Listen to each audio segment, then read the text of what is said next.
La revue de presse de Natacha Polony. Bonjour Natacha. Bonjour Russe, bonjour Julie Bonjour. et bonjour à tous. Alors ce matin en une de vos journaux, il n'y a pas que Villeneuve-sur-Lot. Libération et le Figaro regardent vers le Brésil.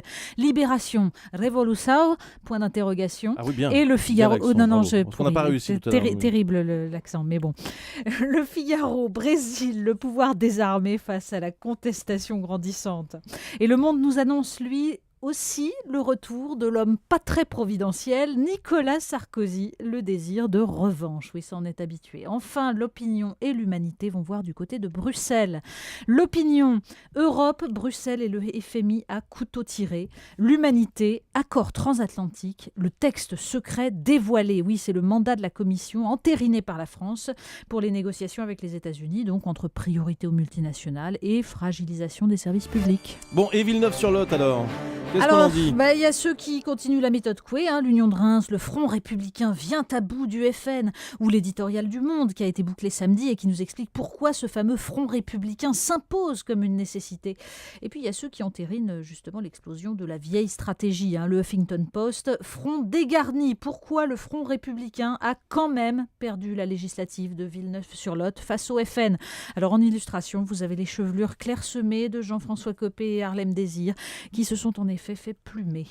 Cela confirme, écrit Guillaume Tabar dans Le Figaro, que les électeurs se moquent comme d'une guigne des consignes de vote et que la montée d'un supposé péril brun leur paraît moins une menace que la montée bien réelle, elle, du chômage, de l'insécurité, de la précarité ou d'une immigration non maîtrisée.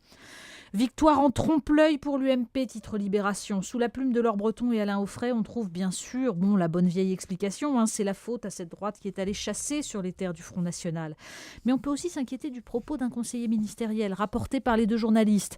Entre le choix de diviser la droite ou de conforter l'UMP, certains ne tergiversent plus. Ils font le choix d'affaiblir l'UMP, que cela passe par une abstention ou un bulletin blanc, voire un bulletin FN. En face, les petites stratégies politiciennes ne sont pas plus discrètes et vos journaux sont remplis des citations de copéistes et de fillonistes avec leurs allusions à peine voilées du genre « c'est la faute des autres ». La victoire du FN, car c'en est une, conclut Patrice Chabanet dans le journal de la Haute-Loire, c'est qu'il est en train de devenir le pivot de la politique française et qu'il contraint les autres partis à se positionner par rapport à lui. Mais oui, d'autant plus qu'ils sont totalement incapables, ces autres partis, de se positionner clairement par rapport à l'Europe, au chômage, à l'immigration, à la mondialisation, et que l'un est sans doute la cause de l'autre. Une curiosité dans la presse, un numéro spécial de Marianne. Oui, Marianne est mort, vive Marianne. C'est un peu ça dans le champ de ruines de la vie politique et du paysage de la presse française. Marianne nous annonce donc un nouveau journal avec le retour de Jean-François Kahn. Donc, un numéro spécial de transition qui nous explique pourquoi l'état de la France n'est pas désespéré, surtout si l'on évite de s'enfermer dans des clivages qui ne recouvrent plus aucune réalité. Marianne revisite l'histoire de la presse, de l'Express et France Observateur qui dénonçaient la guerre d'Algérie quand la gauche était muette, au Monde qui a imposé à la gauche le tournant social réformiste.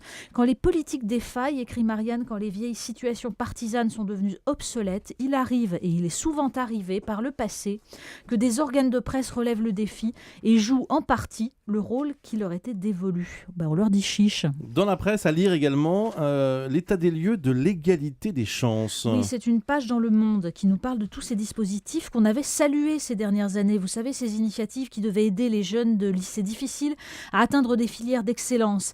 Eh bien, le bilan est calamiteux. Shahzad Abdoul nous parle des classes vides, de la désaffection des jeunes qui trouvent qu'on s'ennuie dans ces cours de rattrapage donnés par des étudiants de grandes écoles, que c'est trop intello.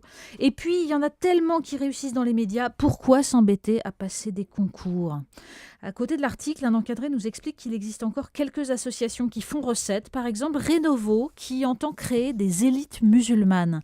Pour son président, il faut expliquer aux jeunes que réussir, c'est avant tout un moyen d'aider sa communauté. Donc le but, ce n'est pas de faire un polytechnicien lambda, mais bien un polytechnicien musulman. Une fois de plus, le communautarisme se nourrit du vide existentiel.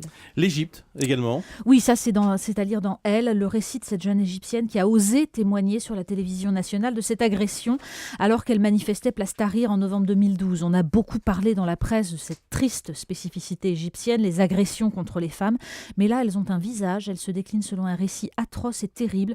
Quand Yasmine El Baramawi dit simplement « Je n'aurais jamais imaginé qu'un homme puisse mettre un couteau dans une fille ». Eh bien pour l'instant, le droit égyptien considère qu'il ne s'agit pas d'un viol. Le clin d'œil du jour. Alors le magazine GQ, qui entend expliquer aux mâles modernes comment se muer en gentleman, leur donne ce mois-ci des leçons d'humour. Il paraît que c'est désormais un instrument de pouvoir, en plus d'une nécessité sociale. Donc quelques conseils salutaires, hein. Par exemple, n'imitez plus l'accent chinois au resto. Oui, ça on s'en serait douté. Alors il y en a d'autres, comme par exemple, citez vos sources, faites comme Jamel Debbouze ou Alain Chabat et commencez par « J'ai vu un super sketch du Saturday Night Live ». Comment ça, ils ne le font jamais? Et bref, après ce cours accéléré, nos hommes devraient être hilarants, toutes les femmes s'en réjouissent. Ils le seront presque autant que Jean-François Copé quand il explique que Villeneuve-sur-Lot est une victoire pour l'UMP. Merci Natacha Polony.